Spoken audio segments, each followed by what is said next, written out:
On behalf of our center and our partners, the World Economic Forum and the Bill and Melinda Gates Foundation, I'd like to extend a very warm welcome to our audience here in New York, as well as our larger virtual audience participating online today.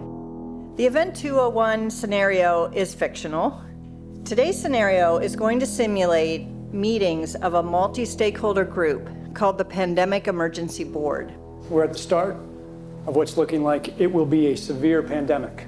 And there are problems emerging that can only be solved by global business and governments working together. There's been some conspiracy theories that are around about the potential that pharmaceutical companies or the UN have released this for their own benefit. And maybe this is a time for us to showcase some cases where we are able to bring forward some bad actors and leave it before the courts to decide whether they have actually spread some fake news. A new coronavirus. Infected people got a respiratory illness with symptoms ranging from mild flu-like signs to severe pneumonia. In related news, a significant demand for personal protective equipment like N95 masks and gloves are on the rise. Patients are overwhelming healthcare facilities. People are avoiding public spaces out of fear of infection and in compliance with public health recommendations. Our U.S. affiliate has just released polling results on public expectations for a vaccine, and 65% of those polled are eager to take the vaccine, even if it's experimental. I am not optimistic about having the vaccine in time to be relevant during this pandemic. With enough money and political will, anything is possible. Penalties have been put in place for spreading harmful falsehoods, including arrests. If the solution means controlling and reducing access to information, I think it's the right choice. The world saw large-scale protests and in some places riots. This led to violent crackdowns in some countries and even martial law. The public lost trust in their respective administration. Economists say the economic turmoil caused by such a pandemic will last for years. The societal impacts, the loss of faith in government, the distrust of news, and the breakdown of social cohesion could last even longer. We have to ask, did this need to be so bad?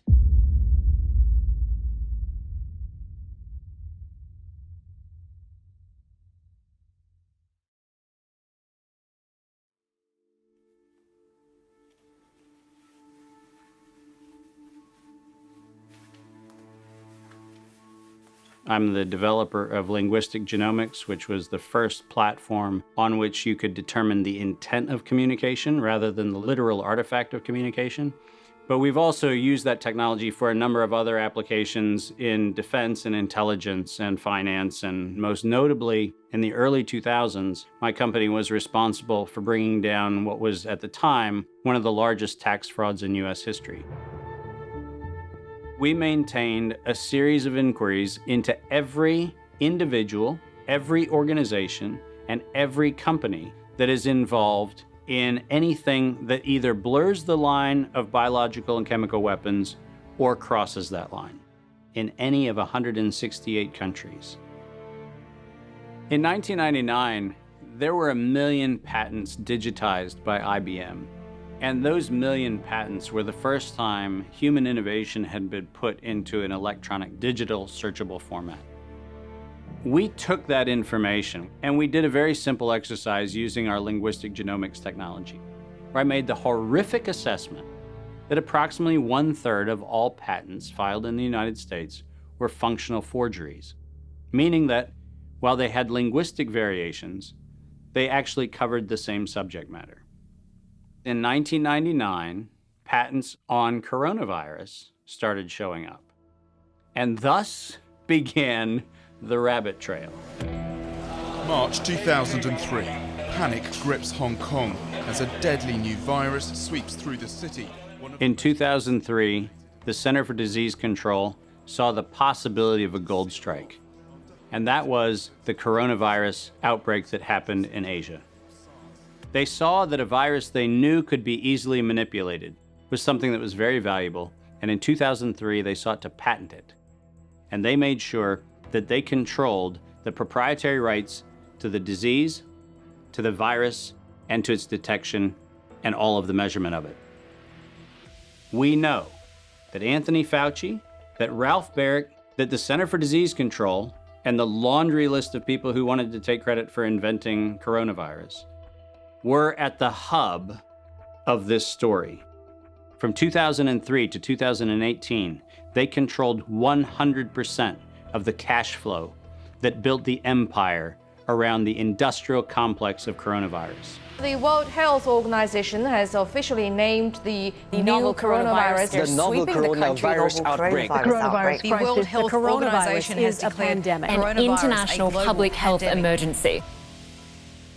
While we know that the coronavirus manipulation started with Dr. Ralph Baric in 1999. The major characteristics of SARS, MERS, and SARS coronavirus 2. It's a good way for you. Ralph Baric is the researcher at the University of North Carolina, Chapel Hill, who's famous for his chimeric coronavirus research. In 2002, there was a recognition that the coronavirus was seen as an exploitable mechanism for both good and ill. On April the 25th, 2003, the U.S. Center for Disease Control filed a patent on the coronavirus transmitted to humans. Under 35 U.S. Code Section 101, nature is prohibited from being patented. Either SARS coronavirus was manufactured, therefore making a patent on it legal, or it was natural, therefore making a patent on it illegal. If it was manufactured, it was a violation of biological and chemical weapons, treaties, and laws. If it was natural, filing a patent on it was illegal. In either outcome, both are illegal. In the spring of 2007, the CDC filed a petition with the Patent Office to keep their application confidential and private. They actually filed patents on not only the virus, but they also filed patents on its detection and a kit to measure it. Because of that CDC patent, they had the ability to control who was authorized and who was not authorized to make independent inquiries into coronavirus. You cannot look at the virus, you cannot measure it, you cannot develop a test kit for it. And by ultimately receiving the patents that constrained anyone from using it, they had the means, they had the motive, and most of all, they had the monetary gain from turning coronavirus from a pathogen to profit. Developing and owning a coronavirus vaccine has become a biotech arms race with political overtones. This vaccine gold rush is starting to bother me. Gold rush. Let's keep that in mind. And so somewhere between 2012 and 2013, something happened. The federal funding for research that was feeding into places like Harvard, Emory, University of North Carolina, Chapel Hill, that funding suddenly became impaired by something that happened at the NIH, where the NIH got this little tiny moment of clarity and said, I think something we're doing is wrong. And in 2013, the NIH said, gain-of-function research on coronavirus should be suspended. The National Institutes of Health had a moral and social and potentially legal reason to object to research. But the letters that were sent to the researchers essentially said, you are receiving notice that we're telling you to stop. And now on the bottom of the page, we're going to clarify what stop means. Keep going. But when the heat gets hot in 2014 and 15, what do? You offshore the research. You fund the Wuhan Institute of Virology to do the stuff that sounds like it's getting a little edgy with respect to its morality and legality. But do you do it straight way? No. You run the money through a series of cover organizations to make it look like you're funding a U.S. operation, which then subcontracts with the Wuhan Institute of Virology. The U.S. could say, China did it. China could say, the U.S. did it. And the cool thing is, both of them are almost telling the truth. Where did the coronavirus come from? There is a new investigation into its origins. U.S. intelligence officials tell NBC News that they are examining whether the virus accidentally came from a Chinese lab. Chinese officials pushing back against that claim on Thursday, tweeting that it might be the U.S. Army who brought the epidemic to Wuhan.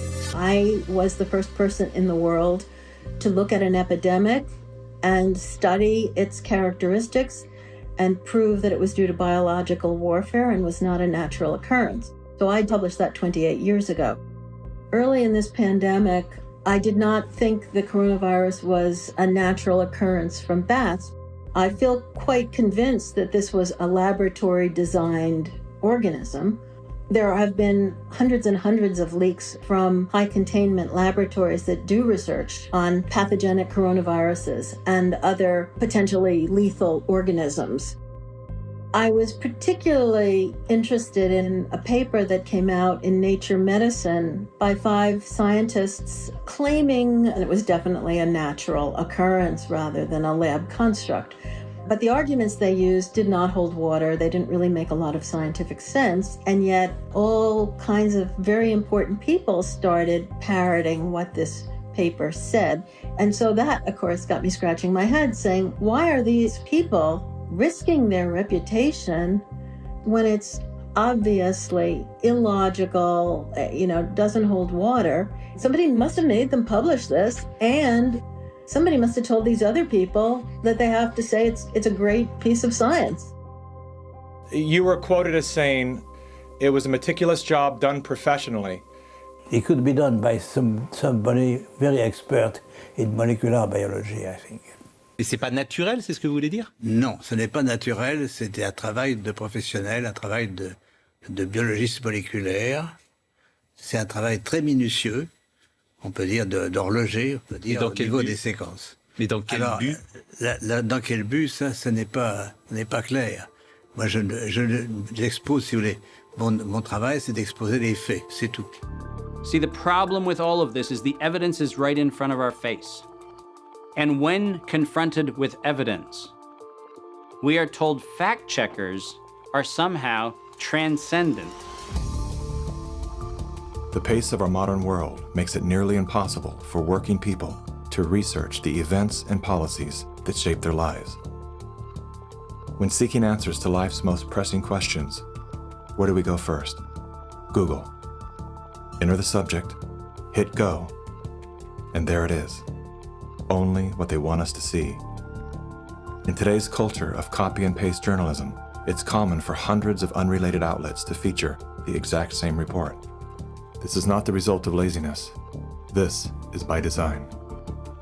When we see identical headlines across seemingly unrelated platforms, the logical mind concludes, well then, it must be true. The illusion that numerous news sources have arrived at the same conclusion gives us confidence to share the chosen narrative. And just like that, we become the unwitting pushers of propaganda. Search engines are the holy grail for those seeking to control the narrative. Google is already more powerful in terms of its control over people's lives than almost every government on the planet. As the most influential search engine in the world, through its ubiquitous reach, Google has more power to influence U.S. elections than any foreign nation. You testified before this committee. You said in subsequent elections, Google and Facebook and Twitter and big text manipulation could manipulate as many as 15 million votes in a subsequent election? And the methods that they're using are invisible, they're subliminal, they're more powerful than most any effects I've ever seen in the behavioral sciences, and I've been in the behavioral sciences for almost 40 years. The blacklists is something that Google said didn't exist, and they testified that under oath. And nothing but the truth, so help you God. I do. Now, me as an engineer, I just did a search on Google's internal search engine, and guess what I found? It had blacklisted search terms like cancer cures. Why is Google deciding what people can and cannot search for? What was once an efficient tool for navigating the world of information is now a network for global surveillance, data collection, and social engineering. Now let's take a look at a few of the most commonly used fact checkers, beginning with Snopes. The husband and wife duo of David and Barbara Mickelson founded Snopes.com in 1995. They had no journalism background or training whatsoever. They built their fact-checking empire by using Google as their primary verifying source. The Mickelsons divorced in 2015. Barbara sued David for embezzling money that he had allegedly spent on prostitutes, as well as a lavish honeymoon with his new wife, who worked as an escort in Las Vegas before joining the Snopes cast of characters. In 2017, David Mickelson's new business partners filed a lawsuit accusing Mickelson of multiple counts of fraud and embezzlement. Snopes proclaimed to be the internet's go-to source for discerning what is true and what is total nonsense. Yet one glance at their history of fact-free checking tells another story. When Dr. Mikovits claimed she was arrested without a warrant and jailed without a charge, Snopes rated her statement false. Had they bothered to explore the arrest documents, they would have seen that indeed there was neither a warrant nor signatures to officiate a charge, a fact that I confirmed with members of Dr. Mikovits' legal team. Was there a search warrant? No. And was she ever charged? No. Never charged for the crime. 100% correct. Judy has never been charged with any crime. Facebook's fact-checking arm, PolitiFact, is owned by the Poynter Institute, which has received substantial funding from big pharma allies such as Google and the Bill and Melinda Gates Foundation. Like Snopes, PolitiFact has a history of misleading the public. In late January of 2019, PolitiFact, Snopes, and FactCheck.org raced to squash the notion that coronavirus and its treatments were patented. They reviewed only 3 of the 4,452 publicly available patents, which unmistakably show that SARS coronavirus detection and treatment had been widely patented by both the public and private sectors. Facebook's founder pledged to the WHO, saying they would remove false claims and block exploitative ads. They're working with the World Health Organization and with the NHS, so they have a hotline, if you like, from those official sources. Wikipedia is the go-to destination for introductions to people, places, and things. Wikipedia is supported by the Wikimedia Foundation, a non-profit parent organization with a long history of politically tied funders. Many named, many anonymous. What exactly does a Wikipedia donor receive in exchange for their generosity?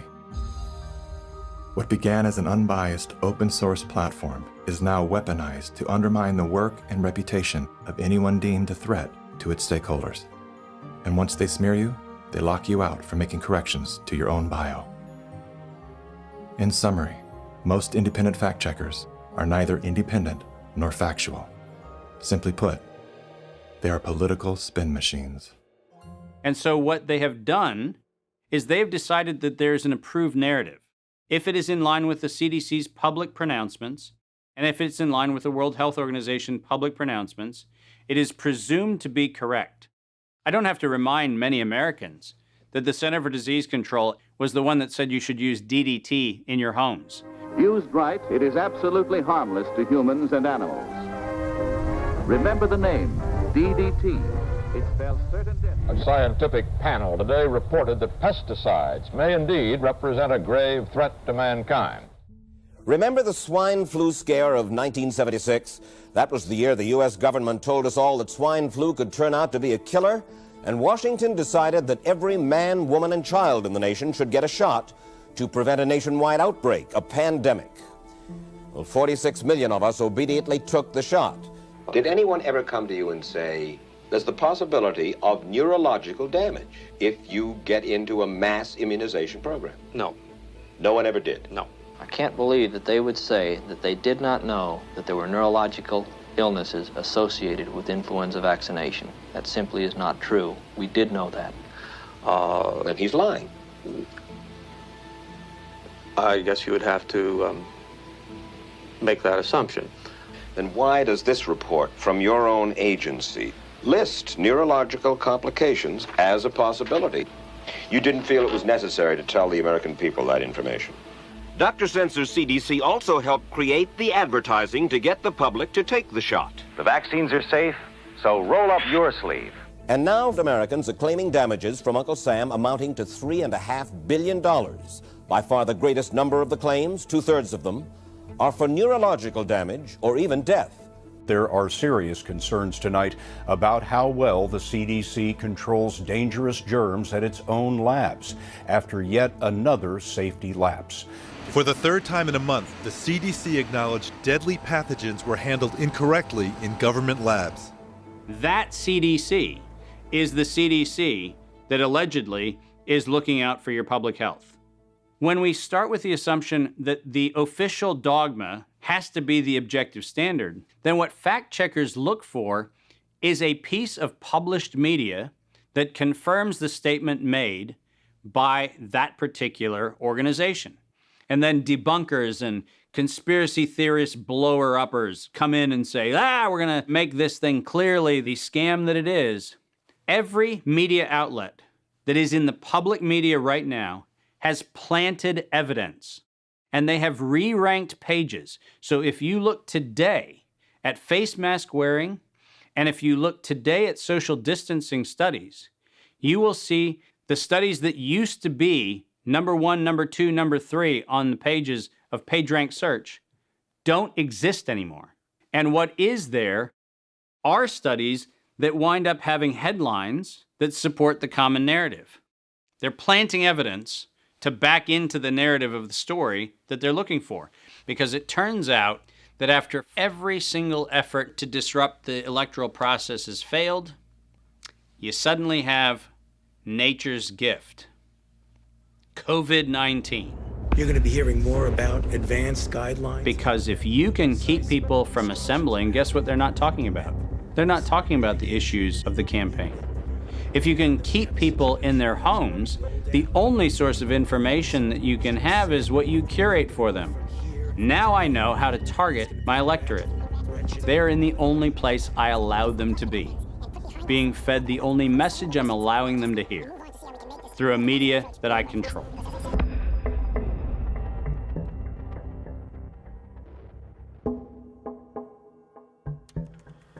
Since the invention of the printing press, there's been a battle to control disseminated information. In the early 1900s, oil tycoon John D. Rockefeller took control of every newspaper and news editor of his era. He became America's first billionaire, paving the way for the power-hungry ever since. Thus began the gold rush for the modern world's most precious resource, the narrative. Do you have any people being paid by the CIA who are contributing to a major circulation American journal? During a Senate committee investigation, it was revealed that the CIA had been conducting a covert operation to infiltrate and control U.S. media.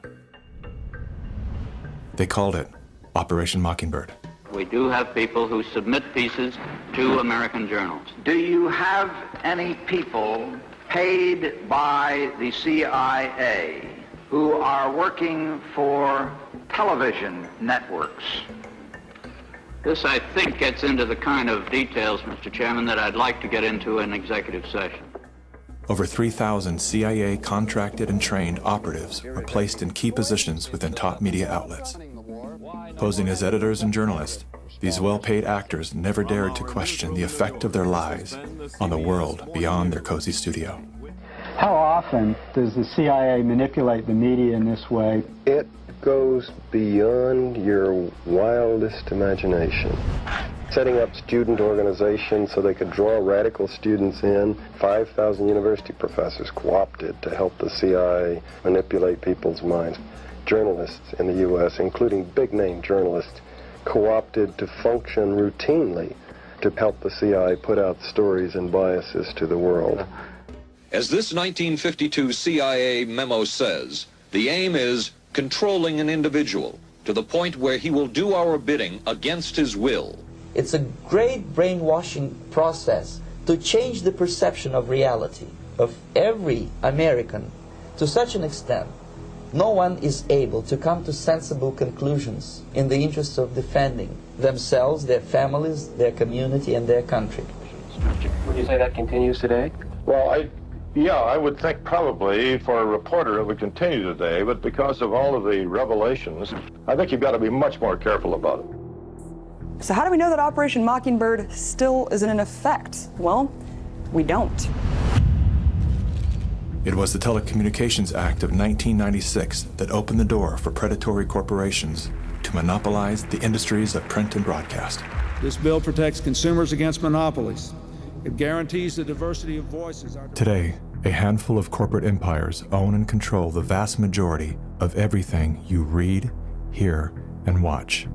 From the biggest movie studios, television and radio networks, newspapers and magazines, to the vast universe of internet news and entertainment sites. Amazon has transformed its operations in response to COVID-19 to protect employees and keep packages flowing. The company is keeping its employees safe and healthy while still delivering those packages to your doorstep. The company is keeping its employees safe. Keeping its employees safe. The company is keeping its employees safe. Millions of Americans staying at home are relying on Americans staying at Amazon. And that is how it works. It's like a house of mirrors, where you're seeing the same thing over and over and over again, except it's distorted. There's an industry that is paid to go after and target journalists, whistleblowers, and inundate our consciousness and the images we see to try to ruin, destroy, or smear the idea that they don't like or the person who's delivering it. You smear somebody with falsehoods and all the rest, and then you merchandise it. And then you write it, and they'll say, see, it's reported in the press, so they have that validation that the press reported the smear, and then it's called the wrap-up smear. Now I'm going to merchandise the press's report on the smear that we made. And it's a tactic. Welcome back, everybody. News personalities are not the only high-paid actors to serve the propaganda machine. Most late-night talk shows are owned by the same corporate overlords and thus follow the same script, only laced with a laugh. Our main story tonight concerns conspiracy theories. Last Week Tonight with John Oliver featured a skit entitled Coronavirus Conspiracy Theories. Like the claim that the moon landing was faked. First thing to note here is that Mr. Oliver opens with commentary about conspiracy theories that are completely unrelated to coronavirus. This is the standard tactic used by propagandists to set a tone so that anything that follows will be seen through the lens of absurdity. Plandemic, a pseudo-documentary filled with a hodgepodge of conspiracy theories. Mr. Oliver then does his best to debunk Dr. Judy's claim that she was arrested but never charged with a crime. She was absolutely criminally charged. This was not an oversight, but a blatant lie. Prior to the taping of this episode, Mr. Oliver had the official arrest documents that clearly prove that Dr. Judy was never charged with a crime. Mr. Oliver then attempts to debunk the idea that a beach, aka nature, holds any value in boosting our body's natural immune system. Instead of challenging the point with science, he kills it with a smear. Everything that you just said is insane. Television is not the truth. We deal in illusions, man. None of it is true. But you people sit there day after day, night after night, all ages, colors, creeds. We're all you know. You're beginning to believe the illusions we're spinning here. You're beginning to think that the tube is reality and that your own lives are unreal. This is mass madness, you maniacs. In God's name, you people are the real thing. We are the illusion. So turn off your television sets. Turn them off now.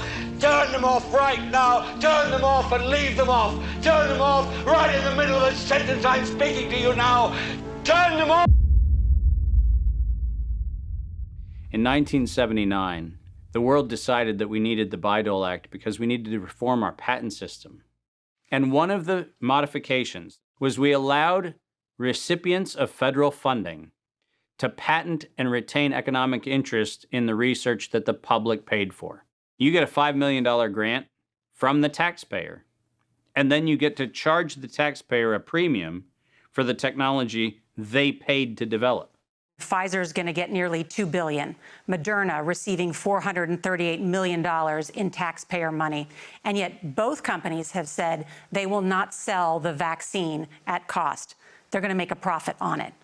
Should pharmaceutical companies profit off this vaccine research that taxpayers have helped fund? And the Bayh-Dole Act failed the American people because rather than standing on the shoulders of giants, we now kneel at the feet of greed. My systems flagged anomalies when I started seeing nonprofits and corporates and cover financing for coronavirus programs in the late summer and fall of 2019. Our first red flag came out when we read the world at risk scenario. Now, there is an organization called the Global Monitoring Preparedness Board. This organization is a part of the World Health Organization, and this board includes Dr. Elias from the Gates Foundation and Anthony Fauci from NIAID. These two individuals, plus the director of the Center for Disease Control in China, come out with a recommendation that says that by September 2020, 2 global pandemic preparedness exercises have to be completed. And one of them has to be done on the release of a respiratory pathogen that then gave rise to an October event, Event 201. On behalf of our partners in the Bill and Melinda Gates Foundation. Event 201 took place 5 months before COVID-19 was declared a pandemic. The participants of the event are some of the same people that are now deeply involved in the real pandemic and profiting from it as well. Event 201 was a scripted, multi-camera, live event that was broadcast globally via the internet. An event of this complexity and magnitude would take months to write, prep, and produce, placing the conception date at least 1 year prior to the actual pandemic. There is no question that there will be a surprise outbreak. Anthony Fauci knew as early as January of 2017 that we would see an outbreak before the end of 2020. Even Bill Gates, a man with no medical training, knew it was coming. If we start now, we can be ready for the next epidemic. Every single thing that you have seen play out in front of your eyes, all of them laid out in their tabletop exercise, which, by the way, fact checkers have said has nothing to do with the coronavirus outbreak. Just happenstance. This is that wonderful universe of improbabilities where events just co-emerge and then nature conveniently backs itself into our architecture. That's the scenario we're supposed to accept. Brilliant. Some countries have banned travel from the worst affected areas. The president has made a decision to suspend all travel to the United Kingdom and Ireland. Dis and misinformation circulating over the internet. Across the world, misinformation about the virus is being shared online. A significant demand for N95 masks and gloves are on the rise. The demand for N95 masks to prevent the deadly airborne virus has surged. We could eventually have 52 million treatment courses per year, but it will take many months to get there. We're still many months out from having something that we can really deploy to the public. And 65% of those polled are eager to take the vaccine, even if it's experimental. A new poll finds that 49% of Americans say they would get a COVID-19 vaccine should an effective one be discovered. I'm curious, who wrote the Event 201 script? If the visionaries of the event knew at least 1 year in advance what was needed, why didn't they take care of those things? Considering that Bill Gates has donated half of his fortune to make the world safer, why didn't he help to better prepare our hospitals and frontline workers? Why didn't any of the event's wealthy sponsors do something?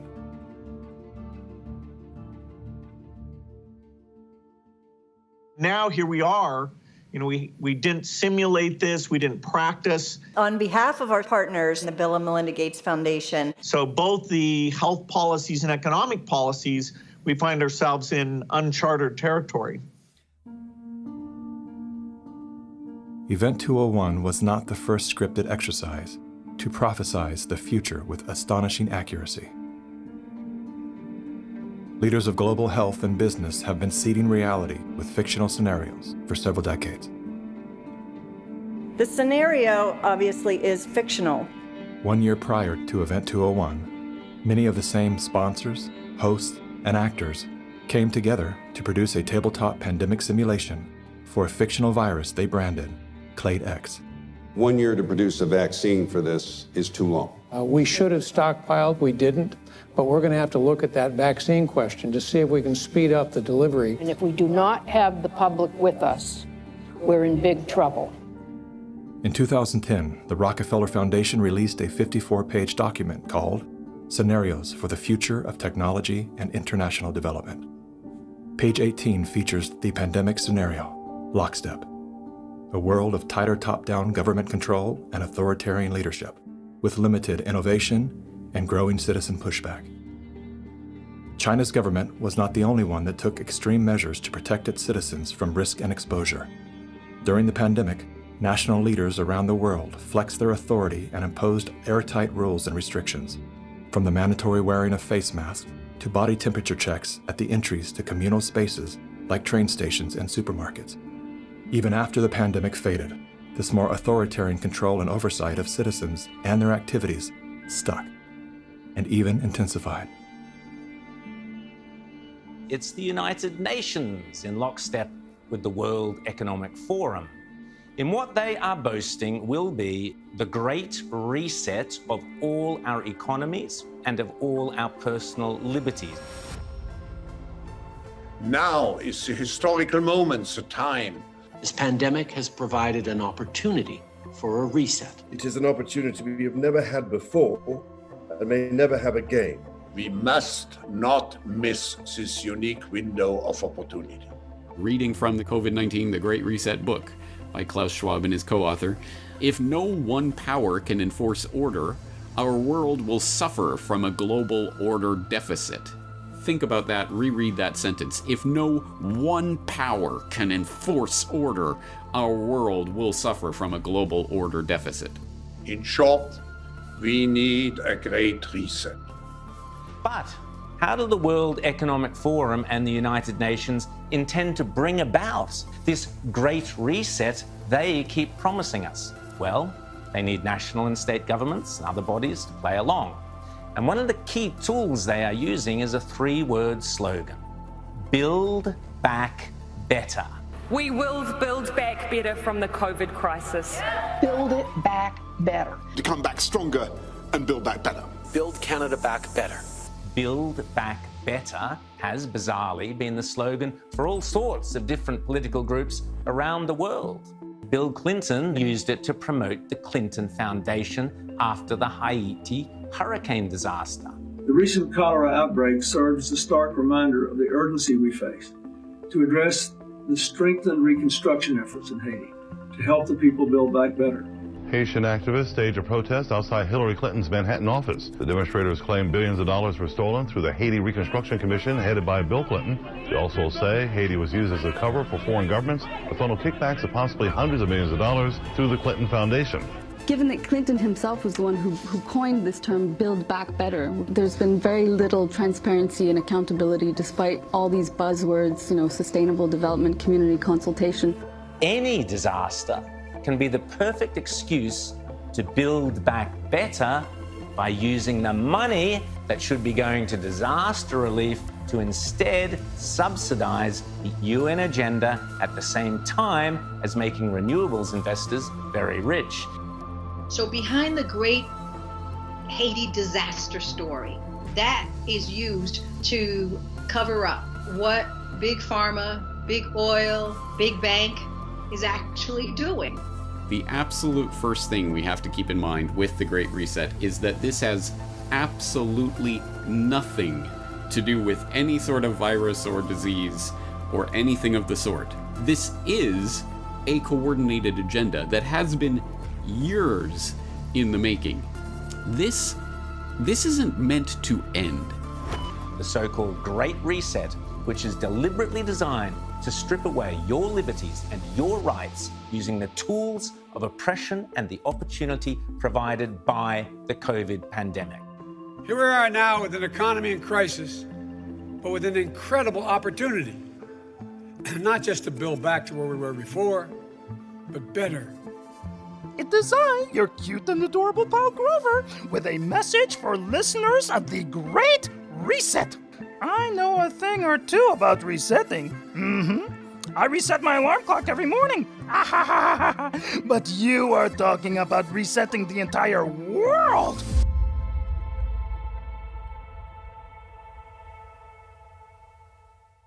We are living in a time where leadership, unfortunately, is compromised.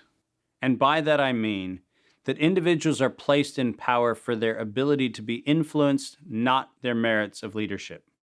Nothing could be clearer than the leadership of the World Health Organization. The World Health Organization is the institution granted exclusive power to guide and protect the health and wellness of humanity. The WHO is sustained by private donations, the bulk of which are made by pharmaceutical and biotech corporations who have a vested financial interest in the organization's support.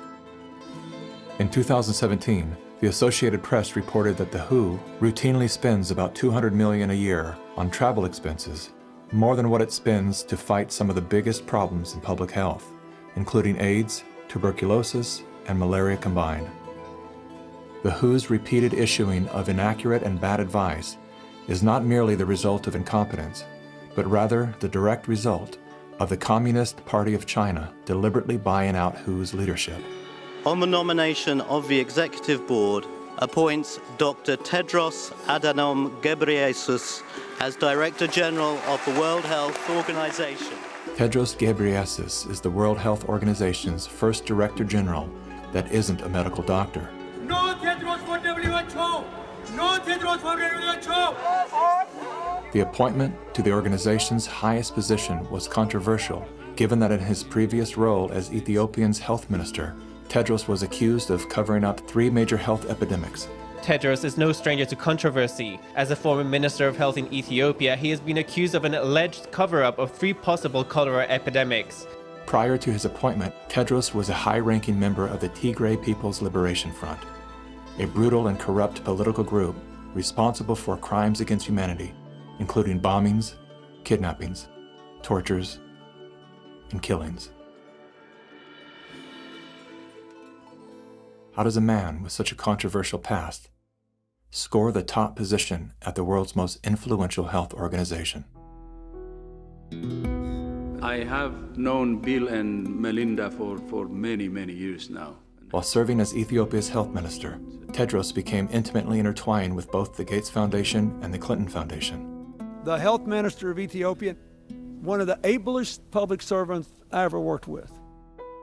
With the backing of the 2 most powerful foundations on earth and the full support of the Communist Party of China, Tedros was a shoo-in. We will have many body bags in front of us if we don't behave.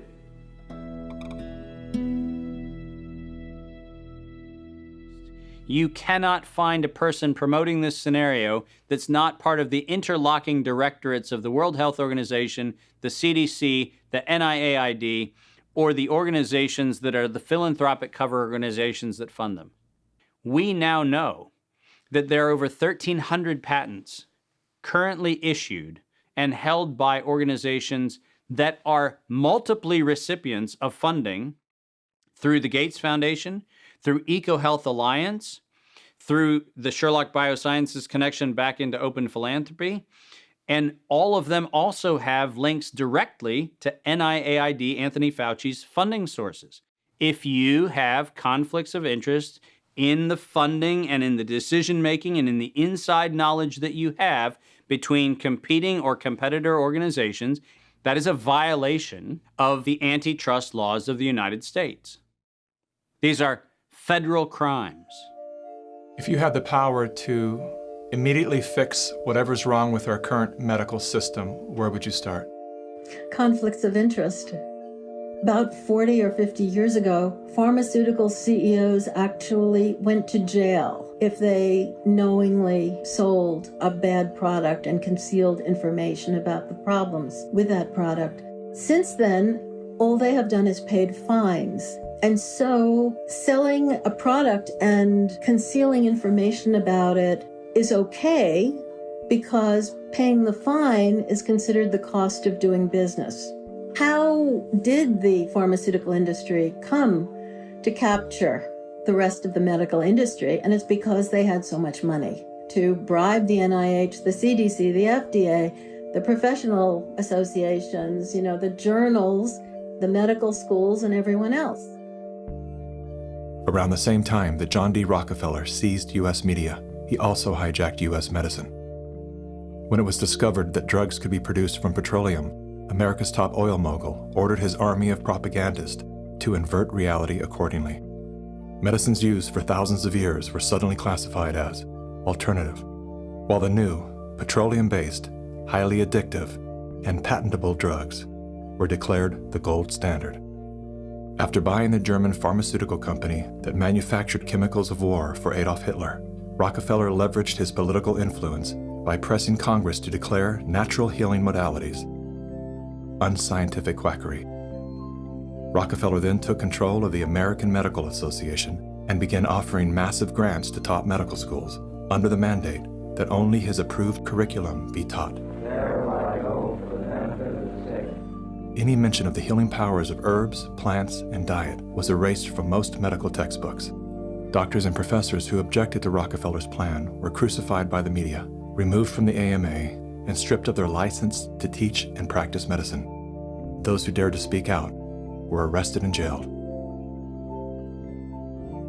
When evidence began to emerge that petroleum-based medicines were causing cancer, Mr. Rockefeller founded the American Cancer Society, through which he suppressed that information. John D. Rockefeller is duly credited as the founder of the pharmaceutical industry, and the reason that medical error is currently the third leading cause of death in America. This is not an indictment against doctors. More than anyone, they are under the stranglehold of the single largest lobbying power in Washington. Every year, the pharmaceutical industry spends at least twice the amount as big oil to influence laws, policies, and public perception.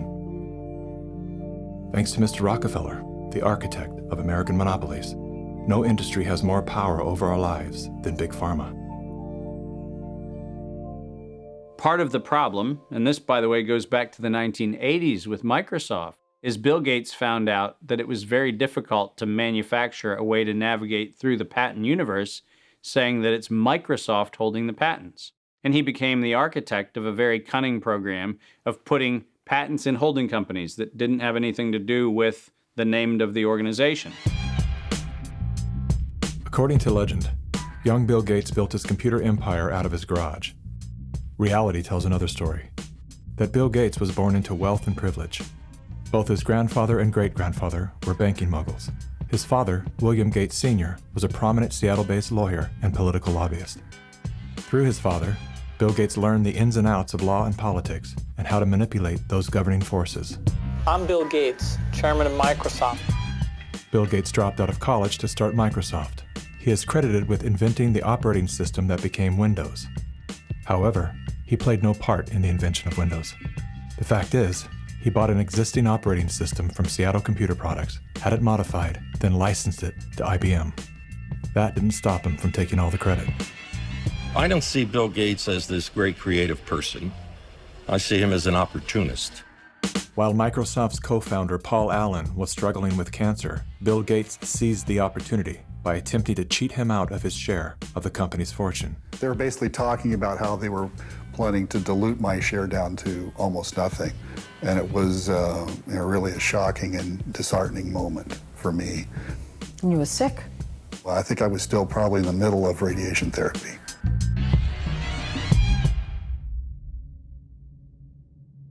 Gates' business strategies came under fire in 1998 when the United States Department of Justice sued Microsoft for antitrust violations. This is tape 3 of the videotape deposition of Bill Gates on September. During the 18-month trial, Gates gave hours of videotaped testimony. What were the non-Microsoft browsers that you were concerned about in January of 1996? That month. Yes, sir. And what about it? What non-Microsoft browsers were you concerned about in January of 1996? I don't know what you mean concerned. What is it about the word concerned that you don't understand?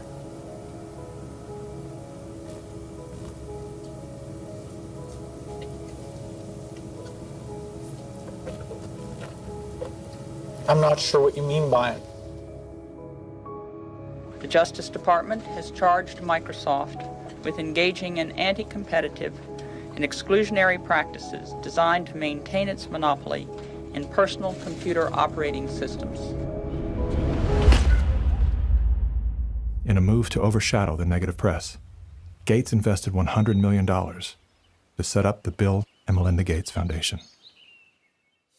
Overnight, Bill Gates transformed his public image from ruthless tech monopolizer to the world's most generous philanthropist. I'm pleased to announce that we're pledging an additional $1 billion We had the chance to witness Bill Gates 2.0, the man you don't know. The rebranding campaign paid off. His net worth swiftly doubled, earning Bill Gates the title of richest man in the world. You've invested $10 billion in vaccinations over the last 2 decades, and you figured out the return on investment for that, and it kind of stunned me. Can you walk us through the math? In a Wall Street essay, Bill Gates declared vaccines the best investment I've ever made. There's been over a 20-to-1 return. So if you just look at the economic benefits, that's a pretty strong number compared to anything else. The Gates Foundation expanded rapidly into a massive, vertically integrated, multinational corporation, controlling every step in a supply chain that reaches from its Seattle-based boardrooms to the villages of Africa and Asia. Is the world's largest private philanthropy causing harm? The Bill and Melinda Gates Foundation has made millions of dollars each year from companies blamed for many of the same social and health problems the foundation seeks to address. The Gates Foundation has investments in 69 of the worst polluting companies in the U.S. and Canada. Other companies in the foundation's portfolio have been accused of transgressions, including forcing thousands of people to lose their homes, supporting child labor, defrauding and neglecting patients in need of medical care. The Gates Foundation has not provided details. William H. Gates III and Melinda French Gates. As a top donor to both the WHO and the CDC, no one man has more power than Bill Gates to influence and control the health and medical freedom of all people. Normalcy only returns when we've largely vaccinated the entire global population. This will be the new normal until a vaccine is developed. Until we find a vaccine, going back to normal means putting lives at risk. We need to produce it and to deploy it in every single corner of the world. Full vaccination of our children and pregnant women. Development of new vaccines, therapeutics and diagnostics. Before effective vaccines and therapeutics are developed.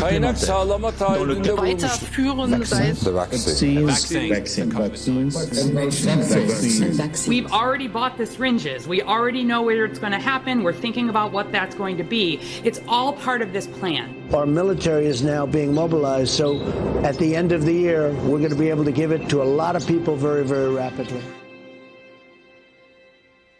In 1986, President Ronald Reagan signed the National Childhood Vaccine Injury Act, granting total immunity to vaccine manufacturers. After a decade of lawsuits related to vaccine injuries and deaths, vaccine makers were going bankrupt. In a move to coerce policymakers, vaccine companies threatened to stop making vaccines until they could be legally shielded from liability. To this day, when someone is injured or killed as the result of an adverse reaction, it is the U.S. taxpayers that pay for the damages. Welcome back. Were several Indian tribal girls used as guinea pigs? The report alleges that 2 American pharma giants' untested vaccine was administered to thousands of tribal girls without proper study and paperwork. India was among the hardest hit after Bollywood celebrities were incentivized by the Gates Foundation to urge the public to submit to mass vaccinations. In 2009, tribal children were administered the HPV vaccine. Over 24,000 girls were told they were being given wellness shots, in many cases without the informed consent of a parent or a guardian. The people that were administering these vaccines lied to the guardians of these girls and told the girls, oh, this is going to cure cancer, you're never going to have cancer. And these girls became severely injured. Some of them developed seizures, some of them developed cancer, and 7 girls died. And there was no insurance, there was no assistance for them. And the Gates Foundation denied that it had been clinical trials. And it was so bad that the parliament in India created a task force, they studied it, and they kicked out the Gates Foundation. But India is a barbaric country. Things happen here in a very barbaric way. But I was surprised to find an American organization operating in broad daylight, doing things in a very, very, let's say, Indian fashion. And so the route I took was that I want the whole procedure to be investigated. The Indian Parliament formed a committee, and it was to me a rather surprising move because you generally don't often have such a high-level inquiry into matters affecting poor people. And that was such an extraordinary report. I don't think Indian Parliament has ever come out with such a scathing report. And the government officials came up and said, we shouldn't have authorized this. We're sorry. We're not going to allow them again. And now they're back doing their same old tricks again. The good news is that human clinical trials can start as early as July 2020 for India's first COVID-19 indigenous vaccine that's been developed by Bharat Biotech. So you can imagine how the manipulation of the media, by the media, the manipulation of public opinion by leaders from all political parties unanimously saying, we want a vaccine. And the worst thing is they are taken as philanthropists. Whereas what this actually is the acquisition of political and financial power. And I think the second most populous country with 1.3 billion people is going to be a good base for pharmaceutical companies to make a killing and also kill a lot of people in the process. Yes, I just find it a pity that we haven't been able to get any benefit for the girls who suffered, you know. It's so terrifying as to what they're actually doing with the world. We're taking things that are, genetically modified organisms, and we're injecting them in little kids' arms. We just shoot them right into the vein. A 2018 scientific study released in the International Journal of Environmental Research and Public Health concluded that over 490,000 children in India developed paralysis as a result of the Gates-supported oral polio vaccine that was administered between the years of 2000 and 2017. Using all the usual sleight of hand, US-based media and fact-checkers rushed to bury the story. But thanks to the meticulous work of a team of Indian researchers and doctors, the inconvenient truth lives on the NIH.gov website. It's my honor to introduce Bill and Melinda Gates. Without any medical training, Bill and Melinda Gates founded the Global Alliance for Vaccines and Immunization, through which they fulfill their agenda to vaccinate the world. The foundation has been sued by the governments of some of the poorest and most vulnerable nations for causing serious harm through experimental vaccine programs. If you just look at healthcare workers around the world, they deserve to get the vaccine first. Here in the United States, really, it's going to be Black people who really should get it first, and many Indigenous people. Vaccines were always taught to us that it was safe, it was healthy, this is things that we had to do. But given the position that I am in now as a state legislator, and looking at these studies and reviewing a lot of these studies, it's very scary. And I want the African American community to open up their eyes. Of all the places that Mr. Gates could have gone in the world, why did he settle on Africa? It's not because he cares about people that look like me. He cares about an agenda. African bodies have been used as lab rats for many years for Big Pharma. They are using us for trials, they are using us for testing, but as an African, I say no more. Africans, they're tired of becoming the guinea pigs of the world. Their antennas are raised and they're telling each other all over social media. They're on high alert right now. There is a policy of the American government. It's called the Kissinger Report, which was produced in the mid-70s. And it explicitly states that the purpose of the foreign policy in Africa was to reduce the population, because they have great mineral resources there. At the time, Kissinger and those involved with the Carter administration wanted to shrink the population, make sure that the Africans do not develop and do not use the resources for themselves, because we in the States, we need them. There is a concerted effort of foreign powers to control the population of Africa. Some children did survive the botched vaccinations last month and will recover, but 15, all under the age of 5, died from fever, vomiting, and diarrhea. Human errors contributed to the unfortunate deaths of the children. How can you believe Big Pharma but not believe these parents when they tell you that their children have been injured by Big Pharma? I don't care how big this corporate machine looks. As a parent, I can tell you, these people will never stop fighting for their kids.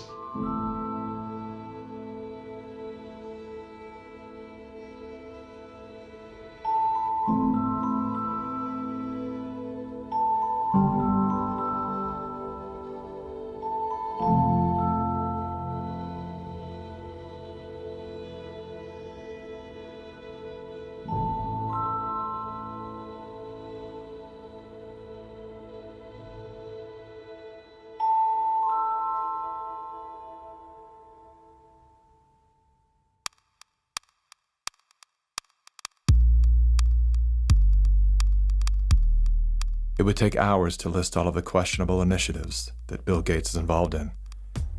Here's a few of the highlights. Gates is one of the key funders in the stratospheric-controlled perturbation experiment designed to block out the sun in an effort to control global warming by releasing massive amounts of calcium carbonate and other materials into the upper atmosphere. Critics, including environmental scientists, have called the project a global genocide experiment. Gates has invested over $1 billion in Earth Now's global surveillance project. The project will launch hundreds of satellites into space, which will allow for the 24/7 monitoring of all people everywhere. In partnership with MIT, Bill Gates has developed a new technology that allows vaccines to be injected under your skin along with your medical records. The Quantum Dot Tattoo will implant an invisible certificate that can be scanned by authorities using a cell phone app and infrared light. Eventually, what we'll have to have is certificates of who's a recovered person, who's a vaccinated person. So eventually there will be this digital immunity proof. The EPA recently approved an experimental use permit to Oxitec, a biotech company funded by the Bill and Melinda Gates Foundation.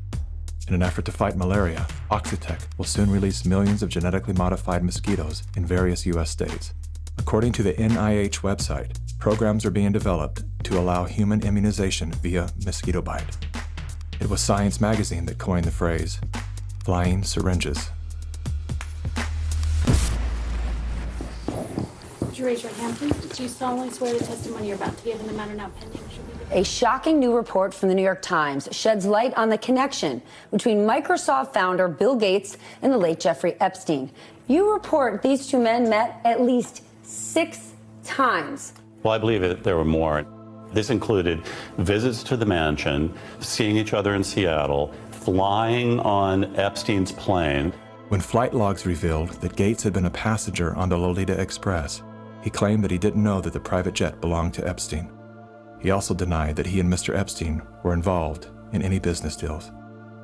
However, an expose by the New York Times revealed that not only did Bill Gates initiate a relationship with Jeffrey Epstein well after he was convicted of sex crimes, but the two were also involved in the process of co-founding a multi-billion-dollar charitable fund. Why would they ever set up a charitable trust benefiting Jeffrey Epstein? That it was all about philanthropy, that Bill Gates just wanted to find new sources of money. Why would one of the richest men in the world choose to partner with the world's most notorious pedophile? A deeper dive into Epstein's world revealed that the two men had more in common than meets the eye.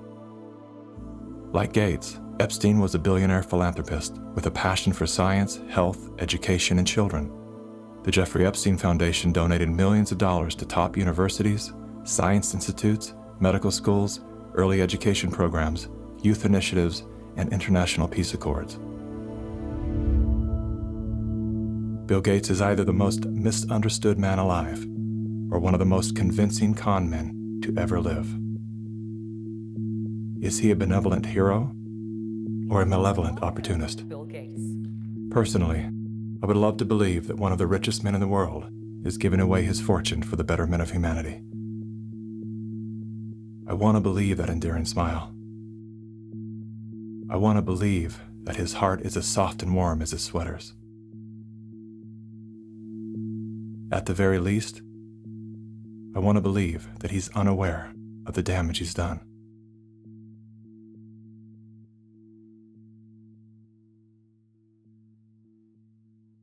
I'm happy to announce that we've discovered a vaccine. We no longer have to live in fear. Everyone can get back to their normal lives. It's the great hope galvanizing the world, a vaccine for COVID-19. But are we being sold a lie? After all, COVID-19 is the 7th coronavirus to strike mankind, and we've never found a vaccine for any of them. The shortest time anybody's ever found a vaccine against any disease that I'm familiar with is about 7 years. The average time is 20.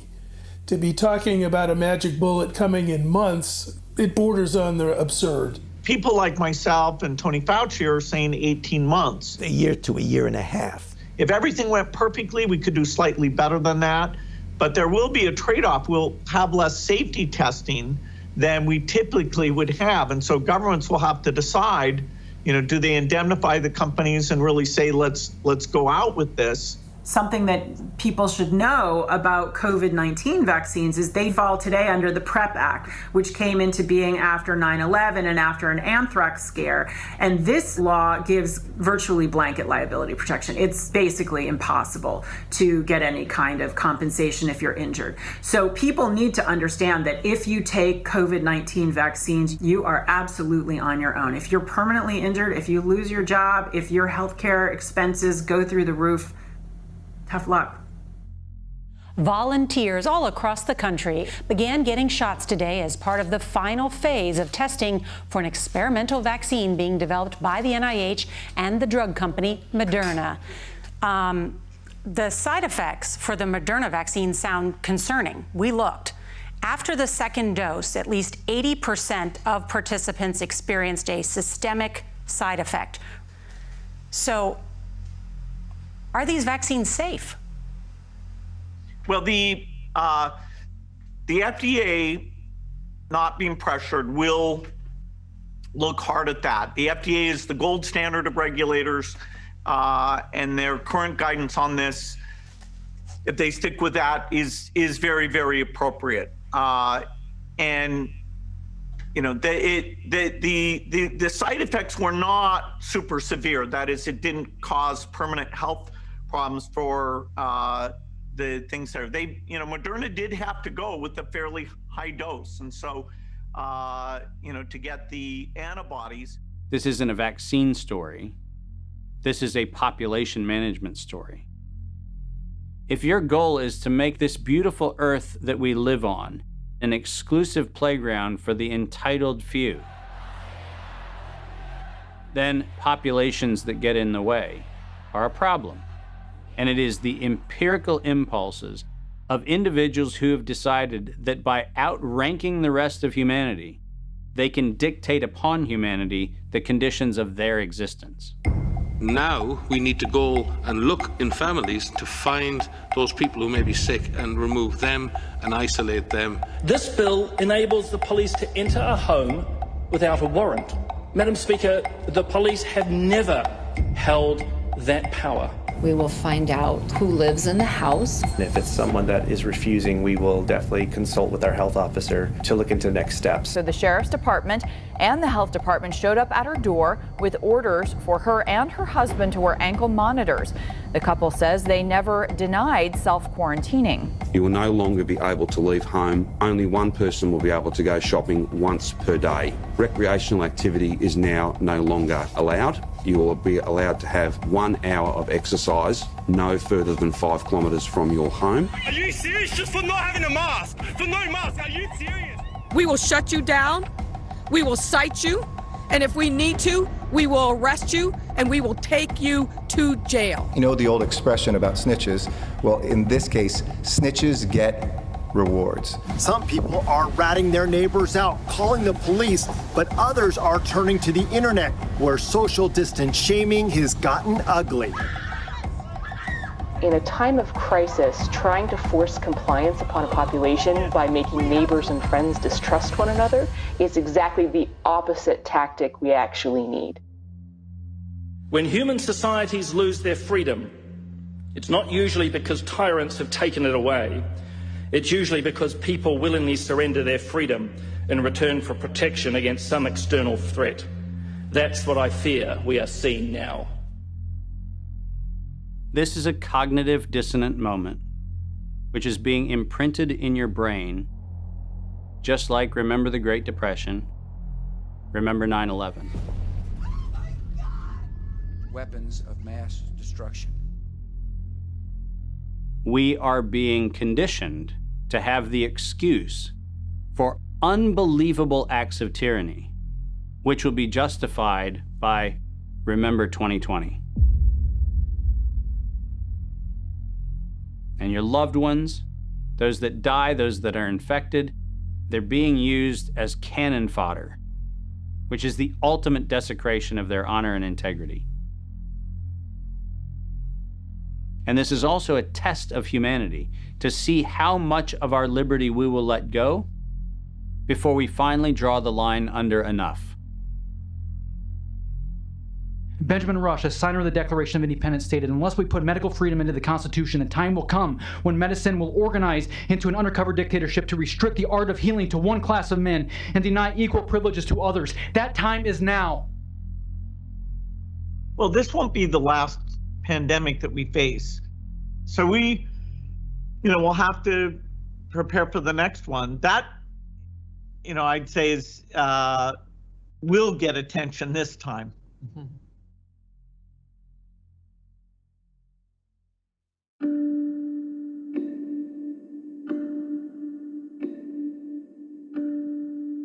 This is not a time for us to go in a mob frenzy, find the perpetrators and haul them into the town square and pillory them. This is a moment for us to recognize that every decision that is being made today by any of the conspiring parties made perfect sense in each increment when each one of those decisions was made. The sum of those incremental steps has led to devastation because they lost touch with their fellow humanity. But that's an invitation for each one of us to examine how we're living and how not a single decision we make, not one, in any moment, is without consequence. This is our moment to reclaim our humanity.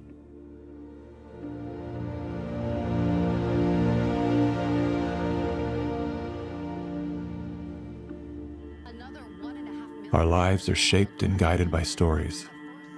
The stories we're told become the stories we tell. The more we hear them, the more we believe them. When used as a tool, they help us to better understand who we are, where we came from, and where we're going. When used as a weapon, they can be deadly. One of the most dangerous stories we've been told is the one that goes something like this. Humanity is a failed experiment. We are parasites, a cancer, a virus. Human beings are a disease. It is a myth that permeates our movies, our music, our media, and our minds. As they say, repeat a lie often enough, it becomes truth.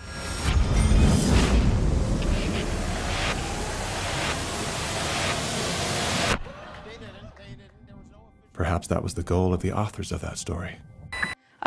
We feel too afraid to have kids because we feel that we're heading towards civilization breakdown as a result of Fear shuts down the part of our brain designed to solve problems. Without that ability, we look for others to guide and save us. In doing so, we lose touch with our most primal nature. We forget that we are an extension of the most brilliant and resilient ecosystem in the universe. We stop eating food grown from the earth and begin consuming products processed from machines. We trade medicines that heal for drugs that harm. We abandon love and liberty for debt and dependency. The good news is, our story is not over. The climax has yet to come. That moment when the hero rises from defeat, summoning a force they forgot they had. A force within, a force of nature.